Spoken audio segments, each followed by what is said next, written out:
10 अगस्त 1985 की धूप वाली सुबह थी। हनेडा हवाई अड्डे टोक्यो पर चहल पहल थी।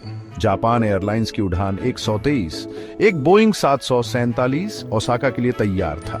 524 यात्री और चालक दल के सदस्य विमान में सवार हुए। उत्साह और उम्मीदों से भरे वे अपनी मंजिल की ओर उड़ान भरने वाले थे। कुछ ही मिनटों में विमान ने उड़ान भरी और नीले आसमान में ऊपर की ओर उठने लगा। यह एक सामान्य उड़ान लग रही थी, लेकिन किस्मत में कुछ और ही लिखा था। इस उड़ान में सवार लोगों को क्या पता था कि यह उनकी जिंदगी की आखिरी यात्रा होगी। उड़ान 123 में 524 लोग सवार थे, 15 चालक दल के सदस्य और 509 यात्री। इसमें परिवार, व्यापारी और छुट्टियां मनाने वाले लोग शामिल थे। हर कोई अपनी मंजिल पर पहुंचने के लिए उत्सुक था। विमान में एक अलग ही दुनिया बसी हुई थी। हंसी, बातचीत और किताबों की पंक्तियां पलटने की आवाजें गूंज रही थी। कॉकपिट में अनुभवी कैप्टन मसामी ताकाहाशी और उनके सहपायलट उड़ान के शुरुआती चरणों की निगरानी कर रहे थे।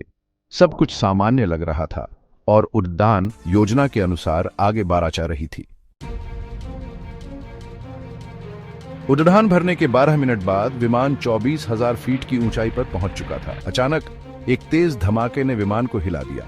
ऑक्सीजन मास्क छत से नीचे गिर गए और केबिन में अफरा तफरी मच गई। यात्री अपनी सीटों से चिपक गए। उनके चेहरे दहशत से पीले पेड़िच गए थे।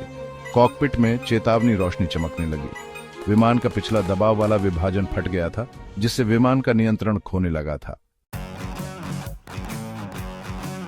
कैप्टन ताकाहाशी और उनके दल ने विमान को नियंत्रण में लाने की पूरी कोशिश की। उन्होंने आपातकालीन संदेश भेजा, मे डे, मे डे। लेकिन क्षति बहुत गंभीर थी। विमान अनियमित रूप से ऊपर नीचे होने लगा और स्थिति बिगड़ती जा रही थी। इस अफरा तफरी के बीच यात्रियों ने अपने प्रियजनों को आखिरी संदेश लिखना शुरू कर दिया। उन्होंने अपने परिवारों को प्यार भरे नोट लिखे, अपनी आखिरी इच्छाएं व्यक्त की। सेक्शन 5 पहाड़ों में चीखें, त्रासदी का मंजर। 32 मिनट तक मौत से संघर्ष करने के बाद उड़ान 123 टोक्यो से लगभग 100 किलोमीटर दूर ऊंचे पहाड़ों में जा गिरा। विमान में सवार सभी 524 लोगों की मौत हो गई। यह विमानन इतिहास का सबसे भयानक हादसा था, जिसमें सिर्फ एक ही विमान शामिल था।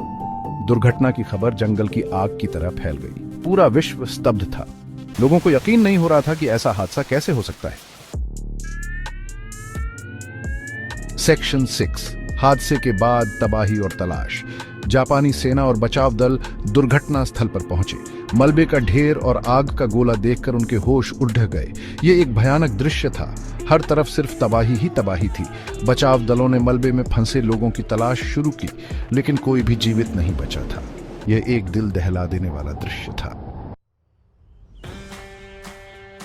सेक्शन 7 जवाब की तलाश, दुर्घटना की जांच। जापान एयरलाइंस उड़ान 123 की दुर्घटना की जांच के लिए एक आधिकारिक समिति का गठन किया गया। वर्षों तक चली गहन जांच के बाद समिति ने निष्कर्ष निकाला कि हादसे का कारण विमान के पिछले दबाव वाले विभाजन में एक दोषपूर्ण मरम्मत थी। इसके कारण उड़ान के दौरान विस्फोट हुआ, जिससे विमान का नियंत्रण खो गया और यह दुर्घटनाग्रस्त हो गया। सेक्शन 8 सीख और सबक सुरक्षा। सबसे पहले जापान एयरलाइंस उड़ान 123 की त्रासदी विमानन इतिहास का एक काला अध्याय है। इसने हमें याद दिलाया कि हवाई यात्रा कितनी भी उन्नत क्यों न हो जाए, यह कभी भी जोखिम से मुक्त नहीं होती है।